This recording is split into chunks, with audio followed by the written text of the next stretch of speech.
é chato. E assim, eu já errei nisso, sabe? Tipo, mandar muita promoção é chato, é inconveniente. Então assim, não vai também entender que assim, existe momento para tudo.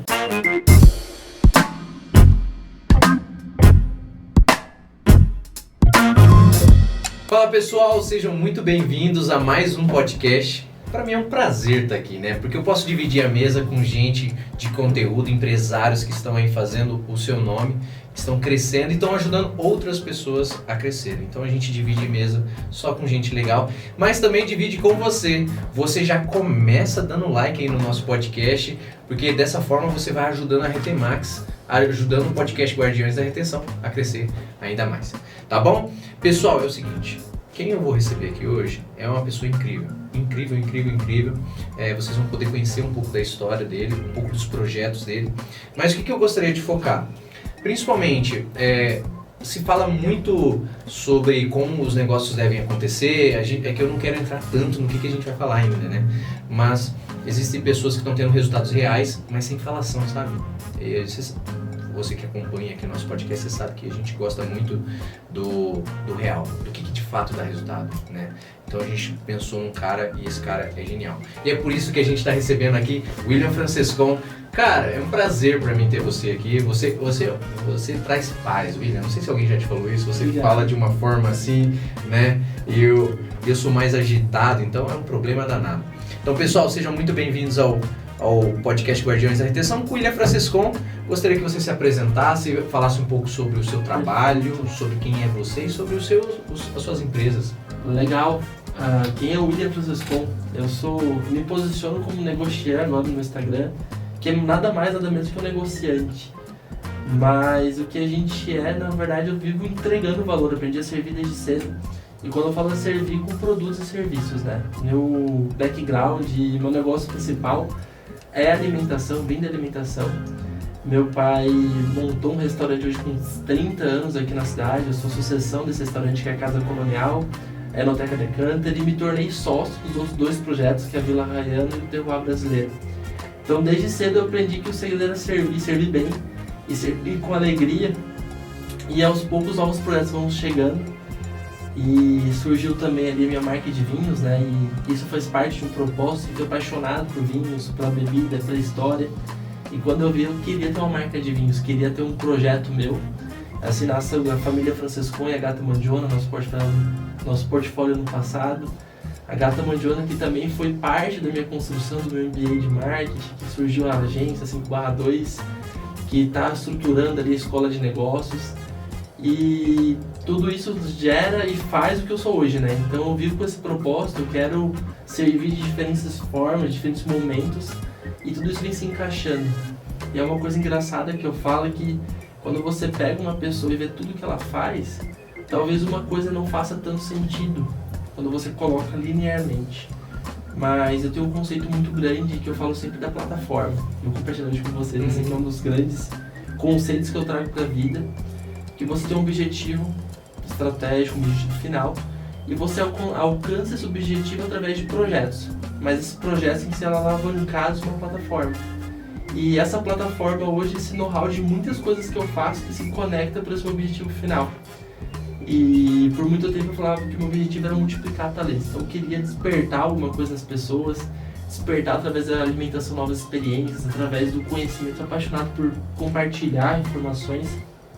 E tudo vem fazendo sentido.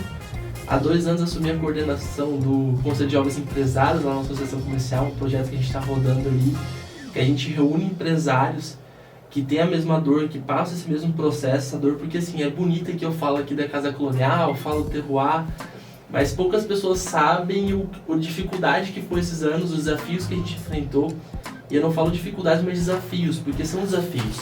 Sim. E o empresário, por muito, ele sangra sozinho.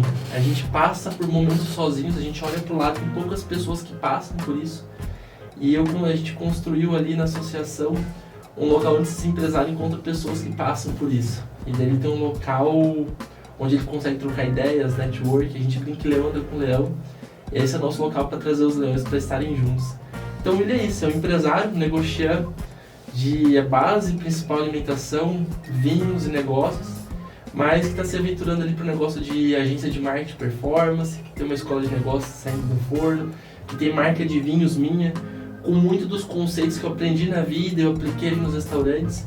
Então ele é um pouco disso, é um pouco de um empresário que valoriza a tradição que a família fez, toca negócio, é apaixonado por restaurantes até hoje, mas que não deixa de inovar dentro do que aprendeu nesse caminho. Então esse é um pouquinho do William. Que legal!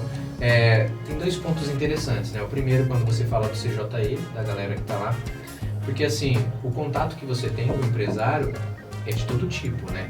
Ali, eu acredito tem uma galera que já está mais envolvida, já tem um nível de maturidade de negócio maior, outros estão começando.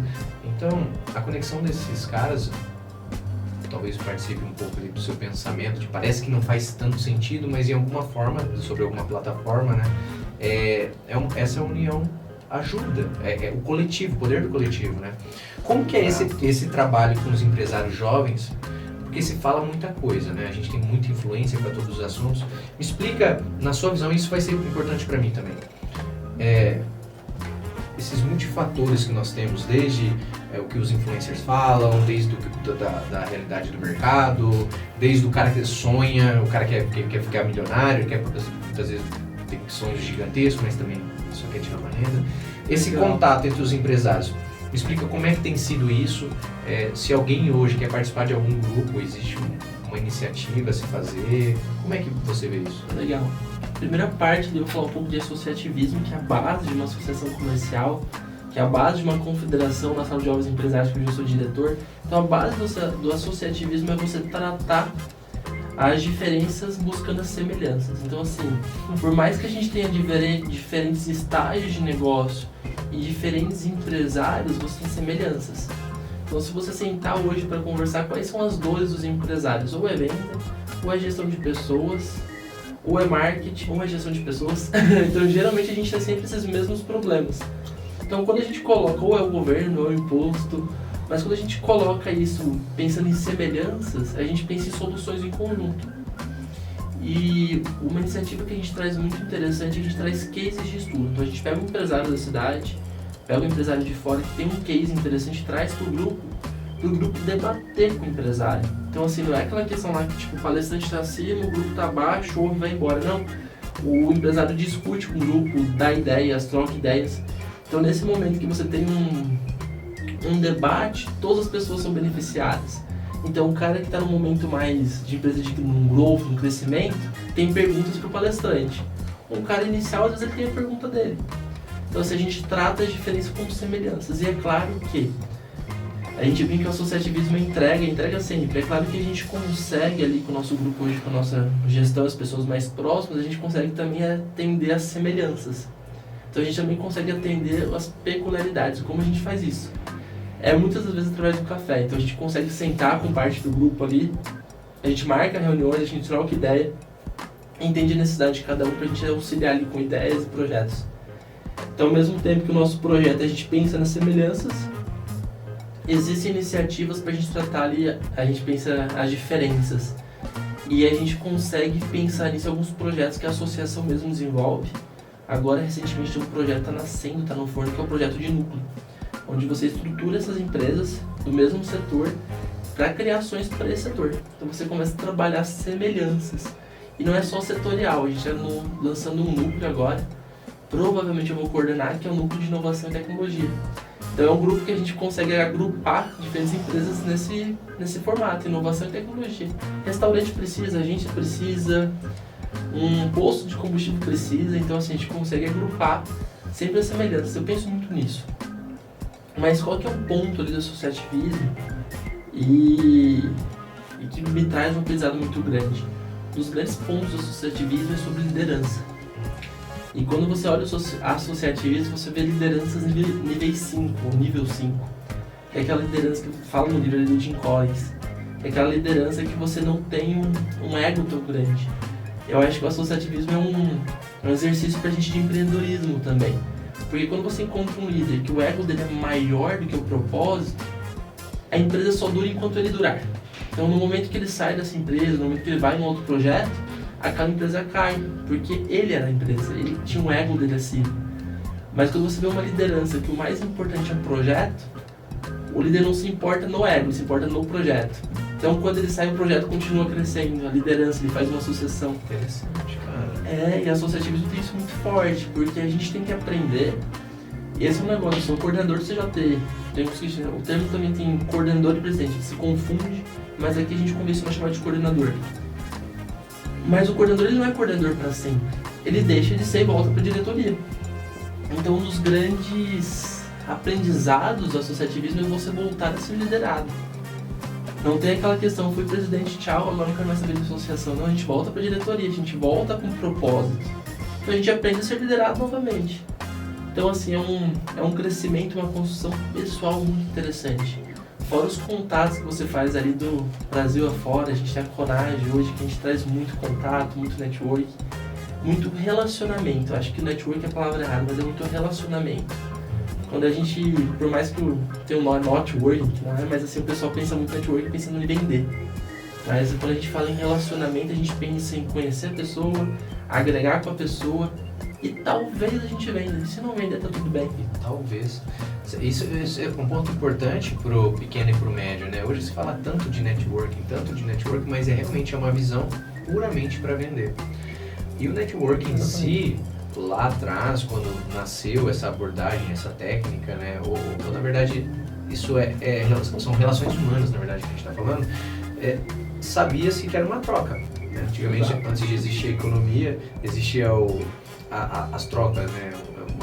Um exemplo bem bobo, banana por um outro tipo de comida, um grão, né? E a ideia dos relacionamentos é essa troca. E hoje, quanto mais eu tenho contato com empresários de grande porte, seja financeiro, seja mental, ou seja de história, mais ele se relaciona no formato de somar com as pessoas sem saber o que de fato ele vai ter em troca.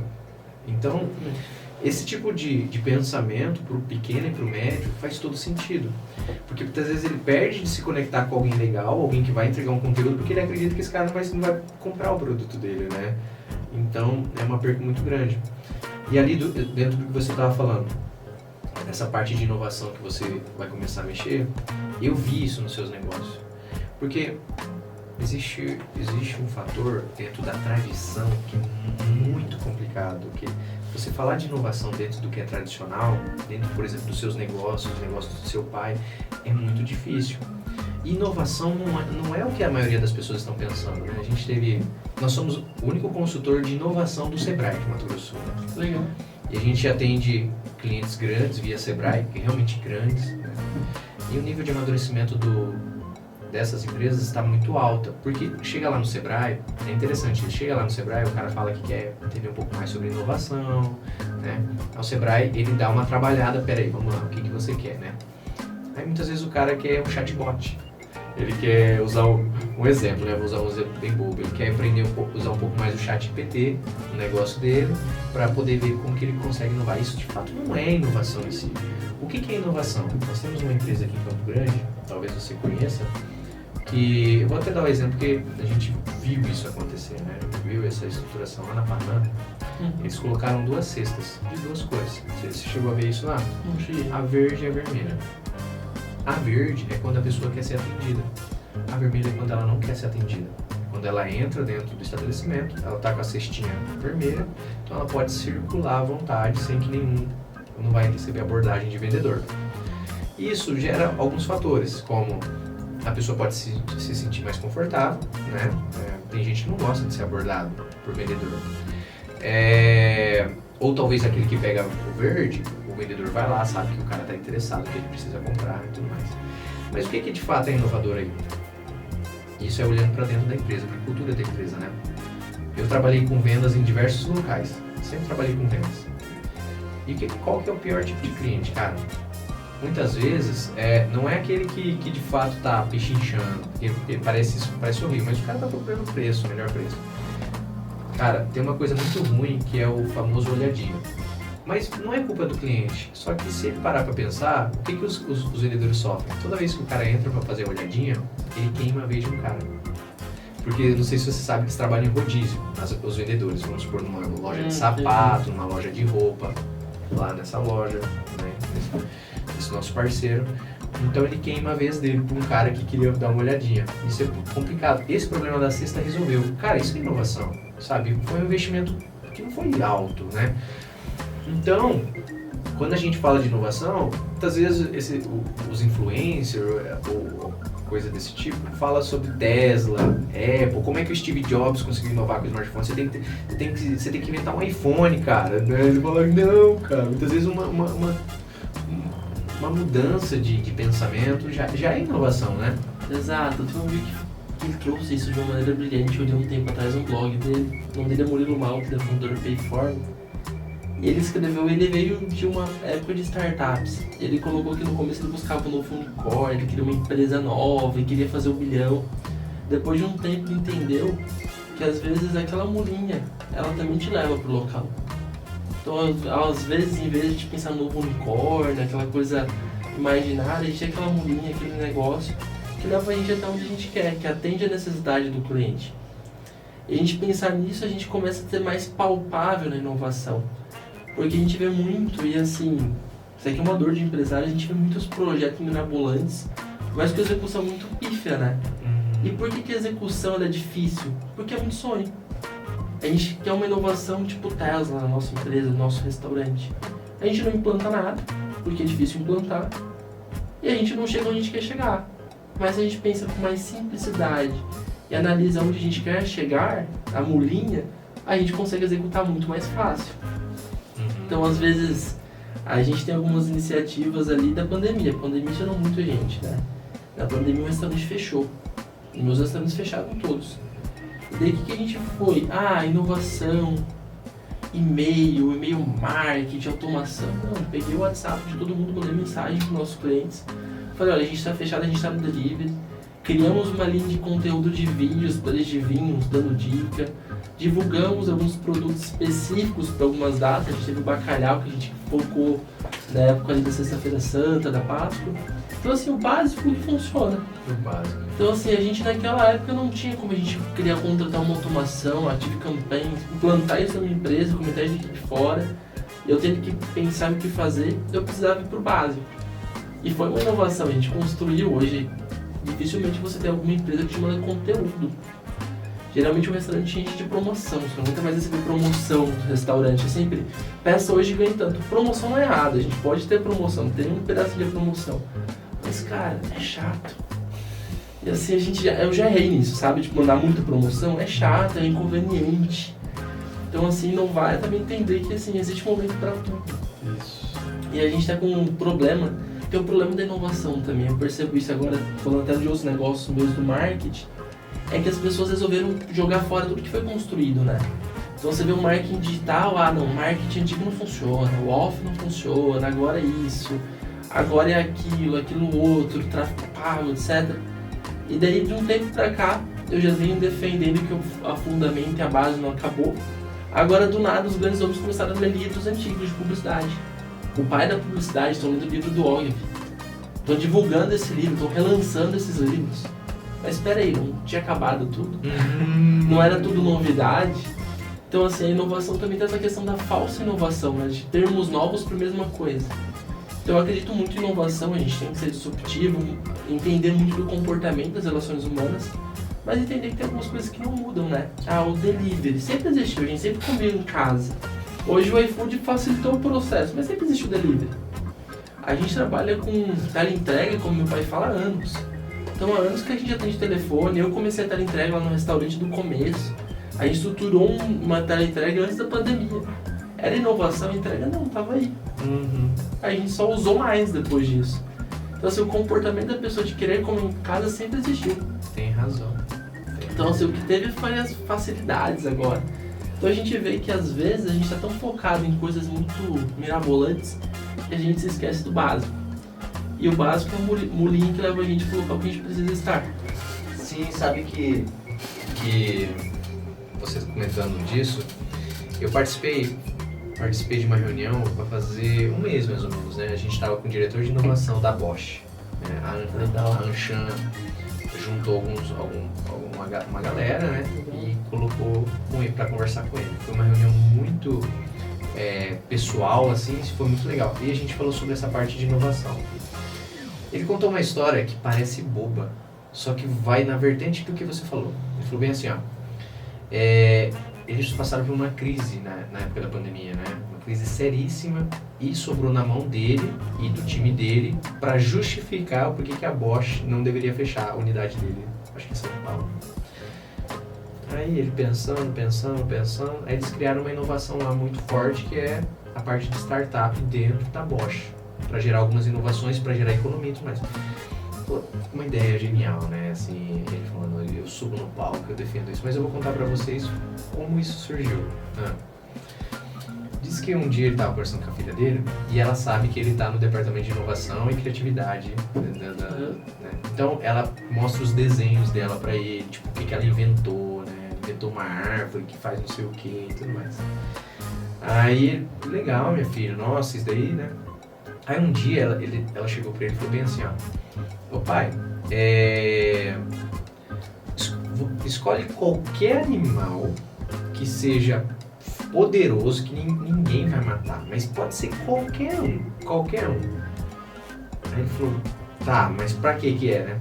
Pra um animal forte, que você possa se proteger, né, e tudo mais. Aí eu falei, cara, o que será que é o bicho mais forte? Será que é o leão, cara? Eu vi pensando. Não sei. Aí, pai, e aí, né? Ele falou, cara, quer saber de uma coisa? Eu acho que, ele pensando, eu acho que eu quero ser uma águia. Águia. Tá, então tá bom, né? Beleza. Aí ele foi embora. Aí ela foi embora, né? Ele falou, mas ela desprezou minha águia, sabe aquela que é um leão, uma coisa, né? Ela falou, tá, mas e você? Peraí, volta aqui. E você? O que você gostaria? Eu seria um urso com cabeça de tubarão e asas. Porque daí eu poderia voar, eu teria a força de um urso e a mordida de um tubarão. Pô, mas não faz sentido. Não faz sentido nenhum, assim, né, minha filha? Ela falou, mas aí que tá. Eu falei, pro senhor, qualquer coisa, pode inventar qualquer coisa. Só que, aí ele explica, né? Ele falou bem assim, eu fiquei impressionado, sabe por quê? O foco dela era no resultado. Não a formatação das coisas como devem ser. Ele falou assim, cara, essa história é boba, mas me colocou o seguinte que a inovação é algo que dá resultado. Porque hoje se fala muito, vamos supor, mesa de ping-pong. Essa empresa aí é inovadora porque tem mesa de ping-pong, né, e tudo mais, fliperama e tudo mais. Se você vai numa empresa de fato que tem uma cultura muito forte de resultado, esses caras usam mesa de ping-pong, rede, não para descansar, para dar um tempo à cabeça dele, para eles voltarem com mais criatividade e inovação, com mais força nessa parte, né? Então, assim, quando a gente fala de tudo isso, existe um quê muito grande, que é realmente comparar Tesla e tudo mais, né? Principalmente hoje, até ali você falou ali, as dificuldades do cara vender. Eu sempre volto nesse ponto de que eu literalmente, cara, eu vendi de tudo. Tanto que ontem eu fui com um cliente nosso oferecer para um parceiro o produto dele, né? Aí ele falou, cara, mas como você conhece esse cliente? Eu falei, lembra de fulana que a gente foi semana passada? Ele falou, lembro. Ele, são pessoas que toda vez que eu vendia alguma coisa eu vinha neles. Tipo, eu já vendi remédio, era visitante farmacêutico, aí eu já vendi perfume, eu já vendi piso, então tem uma galera que eu sempre ligava, né? O cara fala, meu Deus, né? O que você tá vendendo agora? Então hoje são meus parceiros e hoje eles adoram o fato de eu ter uma empresa, né? Aí tá, a gente foi fazer uma consultoria, né? Uma franquia de odontologia. Legal. E o faturamento tava baixo, muito baixo. Daí, vamos lá no departamento comercial grande, cara. Forte e tudo mais, e nada de venda, nada de subir, né, os resultados. Vamos ver. E os consultores ali. Cara, o lead. Ai, gente, mas tá, e aqui? Cara, tá, aí eu falo, por exemplo, né, lead, o marketing não tá mandando só coisa errada. Aí o empresário, né, conversando comigo, falou, cara, o nosso gargalo aqui é o lead. Eu falei pra ele, cara, como que era antigamente, será, né? Alguns anos atrás, antes de existir meta, tráfego, como é que era antes? Como é que as empresas cresciam, sabe? Com as coisas simples de venda, cara, essenciais de venda, sabe? O cara é cheio de vizinho, é uma empresa no centro. Nunca nenhum dos vendedores foi lá e ofereceu uma parceria. Cara, vocês não querem ter um atendimento odontológico com desconto, a gente é vizinho, vamos fazer uma parceria, sabe, coisas simples, cara. Ligar para a própria base, perguntar como é que o cliente tá, coisas que voltam na coisa essencial que você falou na parte ali do marketing, né? Então, tá se falando muita coisa, mas será que dá resultado? Será que dá resultado? Mas eu gostaria de falar de outro ponto, William. Né? Você tem seus restaurantes, você cria a inovação dentro deles, ali respeitando muito a tradição, né? Não é uma coisa que a pessoa vai chegar lá e vai estar tudo pintado de outra cor, isso é muito delicado. Mas hoje, se você pudesse falar com o pequeno e médio empresário sobre a parte de comida, de alimentação, Legal. assim, algumas coisas essenciais, e eu também gostaria que você falasse muito do que você me falou antes da gente ligar as câmeras, que é a parte do marketing para restaurante. Legal. Eu vou começar então contando um pouco ali para essa experiência de restaurantes. Geralmente quando a pessoa pensa em abrir um negócio, o primeiro pensamento é alimentos e bebidas. As pessoas pensam sempre em abrir ali uma conveniência, abrir um restaurante. E o primeiro ponto que eu tenho para falar para quem vai mexer com esse setor é que independe do que vai abrir, se vai ser um café, se vai ser um restaurante, se vai ser uma conveniência, um wine bar, uma boate, é que ele tem que gostar de pessoas, esse é o primeiro ponto. É uma frase que eu gosto bastante de um palestrante que ele fala, olha, não importa o setor que você vai, escolhe qualquer um. Ele fala, escolhe qualquer um. É igual um carrossel. São tudo sobre pessoas. Então escolhe qualquer um que vai ser sobre pessoas. Então é sobre a equipe, é sobre as pessoas que você vai atender. Então quando você começa a pensar sobre pessoas, você começa a desenvolver produtos. Então o que eu tenho hoje no restaurante? Eu penso em pessoas. Então é que eu vou compartilhar alguns segredos meus das pessoas de restaurante. Eu acredito que restaurante ele tem muita similaridade, por exemplo, com uma loja de roupa. Então você vai entrar numa loja, você tem que ter o seu clássico. Você tem que ter algo que te faz ser diferente do outro. Esse é o primeiro ponto. Se você tem uma comida muito genérica, você é um restaurante que tem o que todo mundo tem, flopa depois de um tempo. E eu vi muito isso acontecendo em Campo Grande. Negócios muito legais, comida boa, só que sem nenhum diferencial. Porque ela tinha o que todo mundo tinha. Então você vê até alguns restaurantes que copiam os restaurantes de São Paulo. Acho incrível isso. Pega e copia o cardápio inteiro. E acham que isso é inovação. Tempo atrás aqui em Campo Grande, o Nino Coutinho em São Paulo lançou burrata assada. Dezenas de restaurantes lançaram burrata assada no mesmo cardápio. E um bravo que o outro copiou do outro, só que a ideia veio do Nino. Então assim, você vê que são restaurantes que focam tanto em copiar os outros que não tem personalidade. E a gente descobriu nos nossos restaurantes que o primeiro ponto é ter personalidade. Você tem que saber o que você vende e para quem você vende. A gente não pode vender de tudo. O segundo ponto do restaurante que a gente analisa é que você tem que ter os seus clássicos. Mas o cliente ele te ama, o cliente é fiel a você. Mas na alimentação a traição sempre acontece. Então assim, existem negócios que a fidelidade é para sempre. Nos restaurantes nosso cliente trai a gente, faz parte do processo. Porque ele quer novas experiências, ele viaja, então assim, ele prova novos pratos. Então a gente tem que saber que quando lançar um restaurante novo, o cliente vai no novo restaurante e depois vai voltar. Então como que eu me mantenho próximo desse cliente? Então a nossa ideia é sempre ficar próximo das pessoas que estão com a gente. Então a gente sempre focou no atendimento mais próximo. Esse é um dos nossos diferenciais, atendimento próximo. Eu não falei ainda de qualidade de comida, estou falando só de ter um diferencial e de ter um atendimento. Então a gente tem um atendimento próximo, a gente tem um padrão de casa, a gente tem um objetivo claro e a gente vai criar sempre coisas novas para o mesmo cliente. Então assim, a gente quer inovação, a gente quer coisas diferentes. Então eu acredito, isso aqui é uma visão muito minha, que restaurante tem que ter alguma coisa diferente acontecendo de tempo em tempo. Não necessariamente ele tem que mudar todo o cardápio, eu não acredito muito nisso. Mas eu acho que você tem que sempre ter alguma coisa nova, uma coleção que fique por um tempo e depois caia fora. Então assim, você vai lá na reserva, hoje comprou uma camiseta, tem a camiseta preta clássica e tem uma inovação, uma coleção ali rodando que vai sumir depois. Então eu acredito muito de restaurantes ter eventos. Eu acho que o restaurante ele é alimentação, mas ele também tem eventos. A gente tem esse quesito muito, ainda mais no atendimento presencial, a gente tem um pouquinho de show, a gente tem um pouquinho de experiência, a gente tem muito disso. Então a gente tem que ter sempre alguma novidade acontecendo, a gente tem que sempre ter esse ânimo. O cuidado com a equipe é muito importante, pessoas corretas. Tem uma frase muito importante que de um mercado dos Estados Unidos que entendeu o jogo. Ele fala que a gente está sempre contratando pessoas fantásticas. Então pessoas para atender o seu cliente. Então focar nessas pessoas. Hoje, eu falo isso no Conselho de Jovens Empresários, eu falo isso no restaurante, o segredo é ter pessoas boas com a gente. Porque assim, eu, meu pai, o meu irmão, minha tia, minha mãe, a gente é bastante esforçado, a gente tá sempre nos restaurantes. Mas não somos 5. Como dar demanda de tantos clientes, como atender todo mundo. A gente precisa de pessoas que consigam atender como a gente atende.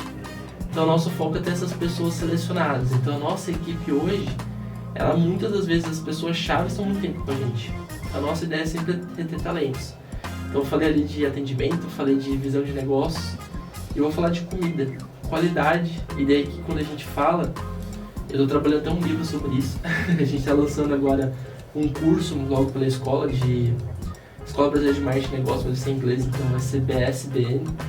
Então a gente vai lançar o curso de marketing para restaurantes, bares, cafeterias, tudo que tem alimentação. Mas não é um curso sobre tráfego pago, não é um curso sobre propaganda, é um curso sobre fundamentos do marketing para restaurante. E um dos fundamentos que a gente enfrenta é tradição e inovação. Então assim, você é uma empresa tradicional ou você é uma empresa inovadora?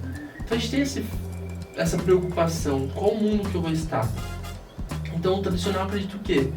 Que ele vai focar numa qualidade, ele vai ter um padrão de serviço muito bom, e isso vai garantir que ele fique ao longo do tempo ali. E o inovador acredita não, que ele tem que fazer tudo diferente, que ele tá sempre lançando.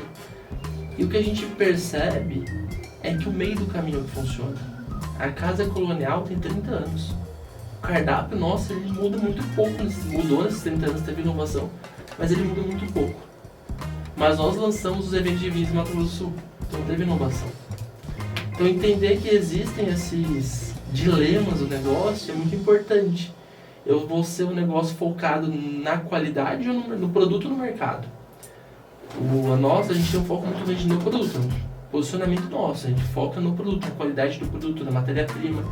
Se bem que qualidade é um termo muito relativo, né? Porque qualidade é qualidade que o cliente vê na ponta. Mas assim, a gente sabe que tem produtos melhores. A gente foca muito nisso, em produtos de qualidade muito boa para fazer nosso produto final. Só que ao mesmo tempo que a gente tem que acreditar nisso, a gente precisa comunicar isso.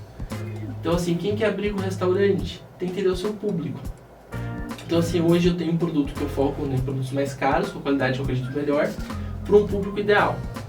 Mas se eu quisesse ter outro público, se eu quiser atender comida mais barata, a qualidade muda, a percepção do cliente que dá o jogo. Então assim, quando eu falei que sobre pessoas, qualquer negócio, restaurante, pessoas, público, conceito. A gente tem e principalmente pessoas, produto, conceito e personalidade nossa. Eu não consigo hoje fazer um negócio de volume. Então assim, a gente não consegue. A gente vai montar um restaurante, ele serve um quesito de elegância. E a gente já montou 4 restaurantes, todos saíram com o nosso quesinho. Nossa personalidade está impregnada nos restaurantes. Então faz parte entender o que a gente é. A gente sabe o público que a gente atende, a gente desenvolve produtos para isso. E a gente trabalha nisso, esse é o ponto. William, dicas para quem quer abrir um restaurante. Diminua o máximo possível o custo fixo. Esse é o ponto. Eu quero abrir um restaurante, abre um delivery primeiro. Abre no Instagram primeiro, testa o produto. Testa o público que você quer. Depois vai desenvolvendo o resto. Então essa é a minha visão de negócio, muito assim, um restaurante hoje para abrir não é barato. Então assim, o custo é muito alto. Então a chance de você, se você errar alto, o prejuízo também é alto. Então assim, pense pequeno, pense como iniciar o projeto. A mulher te leve para o local, eu tenho um hambúrguer que eu faço que é delicioso. Vende delivery primeiro dele. Faz uma embalagem massa, cria uma marca massa, já impregna sua personalidade, desenha um público, começa a vender para esse público. Depois disso faz seu ambiente físico, mas deu físico, o que você vai agregar para a pessoa? Daí pensa na experiência, porque é muito interessante, essa é uma visão que eu tenho de alimento também, é que o produto ele serve um propósito. Tem um professor da Harvard que fala muito isso, que é qual serviço esse produto presta. Qual serviço esse produto? Nossa, incrível isso. Qual serviço esse produto presta? Eu vou dar um exemplo aqui falando no restaurante. A pessoa vem no meu restaurante, final de semana, almoçar. Qual que é o serviço que eu estou prestando? O almoço em família, confraternização, aquele momento pai e filho. Geralmente as pessoas no sábado, não todos, mas geralmente eles folgam. É o dia que a empresa está fechada, é o dia que tem a folga do serviço, etc. E daí eles saem do meu restaurante tem sobremesa, alguns comem sobremesa no restaurante. Depois o que eles fazem? eles vão para uma sorveteria. Eu tinha um produto lá, que é um sobremesa, tem sorvete lá. É que eu tô falando de qualidade, sorvete, sabor, eu tô falando de sorvete por sorvete. Mas ele vai no outro local porque qual que é o serviço que presta sorvete? Ocupar o restante da tarde. Tá com as crianças, então tem que ocupar o restante da tarde com as crianças. Então qual que é o serviço que esse produto presta? Ocupar o resto da tarde. Então quando a gente entende isso, que o nosso produto ele presta diferentes necessidades, a gente desenha melhor as nossas oportunidades pensando no público. Então se vou começar um restaurante, qual que é o público que eu quero atender? Qual que é o produto que eu vou utilizar para esse público? Então se o público que eu quero atender for tipo, o foco mais caros, eu vou pensar em matéria-primas mais caras. Qual que é a minha personalidade e quais ocasiões ele vai consumir de mim. E assim, é clássico. A nossa loja de vinhos hoje, a gente tem um posicionamento muito para presente. A pessoa vai pensar em mim quando ela vai presentear alguém. Ela quer uma embalagem diferenciada, a gente tem um mix, tem o acompanhamento do sommelier para escolher um vinho especial para ela presentear e surpreender. E tem momentos que a pessoa quer volume de vinho, ela quer preço. E daí ela vai procurar outra jornada. O produto é muito parecido, vinho, claro que tem qualidades. Mas eu estou num momento de consumo diferente. Eu presto serviço com o meu vinho diferente. Então assim, eu quero abrir um negócio hoje de restaurantes. Primeiro ponto, pro cliente que você quer atender, o produto que você vai desenvolver para esse cliente, e a sua personalidade, e qual momento que você vai atender a jornada dele, ou o que o seu serviço vai prestar. Pizza durante o dia de semana é para esquecer de cozinhar ou comer alguma coisa. Agora pizza no final de semana é com os amigos. É com os amigos, com a família. Depois do culto, depois da missa, tem esse lado. Exatamente, então há momentos diferentes no restaurante e isso você tem que desenhar, tá? Você desenha porque o seu público, dependendo do dia, vai mudar porque ele presta serviços diferentes no restaurante. Então, por exemplo, durante o almoço você pode ter um almoço de negócios. É um público, você tem que pensar nesse serviço que você está prestando, uma reunião, um local mais calmo. Eu quero um local que a pessoa só vai para comer, sai do serviço, come rapidinho e vai embora. É um outro serviço que você presta, é um outro público, é um outro momento, é um outro preço também. Legal. Eu acho que é um pouco isso, eu acho que eu não respondi com um jeito mais claro. Não, mas foi incrível, foi um curso. Mas sabe que até o que você falou foge muito do que falam, no meu ver, né? De tudo que eu já vi dessa parte, talvez alguns diriam, não, aposte somente no tráfego pago e food porn. Não é food porn, é food porn, que fala, né? Isso é muito delicado, mas é muito essencial, tudo que você falou, né? Exato. Até dentro disso que você comentou agora, e a questão do curso? Você comentou ali no começo da fala, está liberado esse curso? Claro, a gente está finalizando a formatação dele. Eles vão ser 2 etapas, a primeira etapa é o e-book. E aqui está um conceito de e-book. O e-book ele atende uma necessidade específica. Então assim, não é um livro, é um e-book mesmo.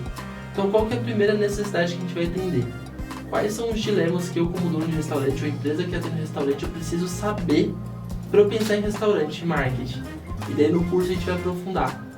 Então esses dilemas, eles existem em todos os restaurantes. Todo mundo está pensando se vai focar no produto ou vai focar no mercado. Se ele vai pensar só no cliente ou se ele vai pensar na qualidade do produto. E assim, os dois lados têm uma questão. Mas o que a gente vai trabalhar no curso? Qualidade. O que é qualidade percebida? Como você consegue trabalhar essa percepção de qualidade? Ou como que você consegue posicionar o seu produto? Então, por exemplo, tem produtos que ele é consumido, qual que é o benefício que ele entrega para a pessoa, o valor percebido? Tem produtos que são saudáveis. E eu vou falar isso no curso, por exemplo, eu como aquelas bainhas de cereais saudáveis de whey. Aí o pessoal fala, nossa, é uma delícia, eu odeio aquele negócio. Eu acho ruim pra caramba. Mas por que eu como? Porque tá na minha dieta, eu tenho que comer proteína. Então se eu não vou conseguir comer alguma coisa, eu como uma barrinha daquela. Não é porque eu amo, é porque eu preciso comer saudável. Então qual que é a função dela pra mim? Saudável. É saúde, né? Assim. Saúde. Agora a pessoa que toma uma água, vou pegar água. Você pega uma água ali, uma Perrier, qual que é a função dela? A sabor, a pessoa, mas também um quesito de status. Ou talvez, eu tive uma experiência na Itália, eu tomava água Perrier, então tem um pouquinho mais de identificação. Então o que ele está prestando de serviço? É uma coisa disso que a gente quer trabalhar nesse curso, para as pessoas conseguirem pensar negócios. Então eu sou muito fundamentalista nisso, sabe? Eu sempre trouxe isso para a agência. E talvez uma mensagem que eu sempre trago muito contra muito que falo no mercado. Assim que o Barrador sempre trouxe isso. Cara, não é qualquer propaganda que faz bem pro teu negócio. Não é só injetar dinheiro no marketing, vai fazer bem pro teu negócio, encher o olho de outdoor. Não funciona assim. Se fosse tão simples, você investir mais dinheiro em tráfego, mais dinheiro em marketing, você ganha mais. Então por que grandes bilionários, por que empresas estão fechando negativo? Porque a Natura até pouco tempo atrás estava fechando negativo. Porque falta alguma coisa de ideia, de conceito. A Natura é um case muito legal. Não sei se você já ouviu falar. A Natura é uma empresa de referência em propósito, né? Ambiental, saúde. Mas fechando negativo, vários anos. E daí o que eles voltaram a pensar no como fazer. Criaram uma estratégia de canal, estratégia básica do fundamento do marketing, que eles pegaram um portfólio de produtos e desenharam para vários públicos. Tem um público para presente, criaram as lojas próprias da Natura. Alguns produtos foram para presentes. Não, tem aquele produto funcional, um creme para saúde e tal, onde a pessoa compra isso na farmácia. Parte do portfólio estão nas farmácias hoje. Então eles fizeram uma distribuição de linhas de produtos por canais de venda. É fundamento, é base do marketing. A Natura, empresa bilionária, está ganhando nisso. E gastando uma grana em marketing. Então assim, não é só dinheiro, não é só você colocar dinheiro na comunicação. É você usar estratégias fundamentais. Cadê o meu público? O que meu produto presta e onde ele tem que estar.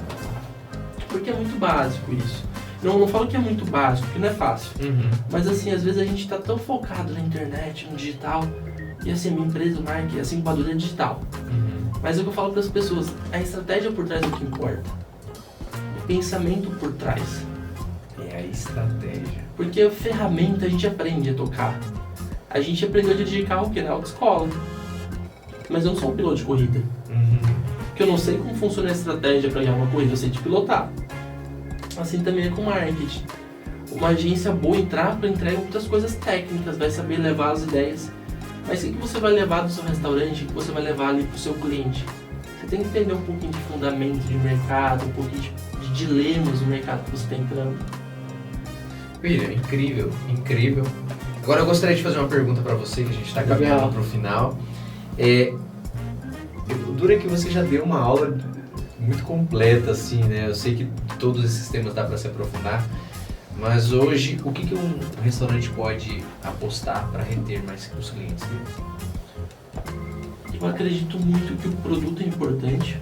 Então, o primeiro ponto é que qual que é o core business do restaurante? Comida. Então, assim, o produto é importante. Você tem um alimento que entrega o que a gente espera. E o segundo ponto é muito proximidade. Eu acho assim, o pessoal brinca que se a comida for boa, eles voltam pro restaurante, mesmo são mal atendidos, eu acredito que não. Eu acredito que você tem que entregar um alimento muito bom, você tem que pensar em entregar qualidade para o cliente, mas pensar em estar próximo dele. E vou dar um exemplo para você, as pessoas só querem ser bem atendidas, as pessoas querem compartilhar, querem falar. O ser humano ele nasceu para viver em sociedade. E a gente, cada vez mais, a gente está indo para tecnologia, a gente faz call à distância, a pessoa que trabalha numa multinacional está cada um no bloquinho tocando seu negócio. Então, quando ela vai para um restaurante presencialmente, ela quer aconchego, ela quer pessoas. Se ela quer robô, ela pede um delivery em casa, ela passa um drive-thru. Então, assim, se você quer reter pessoas num restaurante físico, você tem que pensar na alimentação, na experiência, na música, em todo aquele ambiente legal. Mas, acima de tudo, pensar em como ela vai ser acolhida no restaurante. O atendimento, o olho no olho, a indicação. Eu acho que é isso que faz a diferença, sabe? Eu acho que não tem segredo. Eu acho que o segredo é bom atendimento. E eu vejo alguns casos até de lojas, assim, outro setor de loja de shopping, tudo. Tá vindo, mas o segredo ali às vezes é vender, o vendedor. É atender bem o cliente, olhar no olho, é entender a necessidade dele e fazer uma conexão. Sabe, eu acho que uma das coisas mais incríveis que eu tenho no restaurante é ter visto tantas crianças crescendo, sabe? Então assim, aqui no Terroir mais recente tem o Pedro. Conheci o pai e a mãe do Pedro antes do Pedro ser gerado. Agora eles foram com ele na barriga. Eu vi ele quando ele tinha acabado de nascer. E agora quase 1 ano, 2 anos, tá grande, andando, correndo, eu vi ele nascendo. Incrível. Então eu acho que esse é o projeto, sabe? Você vê, você faz parte dessa história. E restaurante é isso, eu acho... A gente é uma rede familiar, né? Então a gente tem proximidade dos nossos negócios, hoje por mais sejam 4. Mas eu ainda não conheço um negócio de restaurante que a gente não tenha atendimento, essa personalização, esse cuidado. E se tem alguma rede que você vai só pelo ambiente e tal, não tem essa personalidade, ela tem de outro propósito, que não é o nosso. Então às vezes você vai talvez para uma rede Outback, talvez você não tenha essa conexão, mas você vai lá pelo ambiente, pela comida, pelo happy hour, é um outro produto que serve. E também não é um cliente retido, é um cliente por momento. Assim que aparecer um outro bar, você vai para outro bar. Agora, quando a gente fala em relacionamento, a gente pensa no cliente a longo prazo. E a gente sempre foi assim, a gente não quer o cliente por uma vez, a gente quer o cliente com a gente. E uma das grandes, talvez uma das grandes riquezas da Casa Colonial hoje, que é a nossa primeira empresa, assim, que vai a tia e a mãe estão à frente, é que a gente tem pessoas que estão com a gente desde o começo. Tanto equipe, quanto clientes, que acompanham a história com a gente, viram a nossa história, acompanhamos as deles, que se permitiram fazer parte da nossa família todos os dias. Então um dos nossos grandes diferenciais é isso, é fazer parte de histórias. Então é por isso que a gente constrói uma ideia, um endereço. As pessoas veem eu fazendo vídeo de vinho quando era começo da minha carreira, começando a falar de vinhos, e me acompanham até hoje. Então isso é muito legal. Que legal. Então a gente começa a construir juntos. Então eu acho que essa nossa riqueza é isso, as pessoas que estão com a gente. Eu acho que não existe restaurante sem equipe, restaurante sem público. Então, para reter tem que ter comida boa, personalidade, como eu falei para vocês no começo, mas também muito de aconchego, olho no olho, atendimento, que é o básico, né? Sim. Show. Magnífico! Sabe que muitas vezes eu ideias, não sei, né? Eu cheguei a esperar que você falasse aposta no cartãozinho de fidelidade, coisas desse tipo, mas realmente é sempre partir para a essência, cara. É tudo que você falou é essência, é isso que tem que ser divulgado mais e vai estar lá no seu curso. William, quem quiser te achar, te encontrar, onde é que acha, quais são os seus contatos? Legal, o Instagram William Francescon, tá? Por WLLYN Francescon. Os perfis Francescon é normal. Francescon, Francescon. Então o William Francescon vai me encontrar nos restaurantes ali, principalmente no Terroir, e me encontra ali na Associação Comercial no Conselho de Jovens Empresários. Então eu tô sempre por aqui. E assim, qualquer coisa, eu acho que faz parte também do estar no associativismo. Qualquer coisa, sempre me procure, manda mensagem, o que eu puder contribuir, eu tô aqui pra isso. Eu acho que propósito é uma coisa assim, a gente tá aqui pra compartilhar, entregar um pouquinho do que a gente é enquanto a gente tá aqui. Então eu acho que essa é um pouco da minha missão de vida. Maravilha, William. Foi um prazer te receber. prazer. É sempre excepcional conversar contigo. E é isso aí, pessoal. Foi um prazer ter você aqui, seja se você assistiu, seja se você ouviu nos nossos canais de Spotify, YouTube. E mais uma vez eu fico muito feliz de ter essas oportunidades na minha vida, tá bom? Pessoal, um forte abraço. Não esquece do like, não esquece de compartilhar com aquele seu amigo empresário. Um abraço e até mais.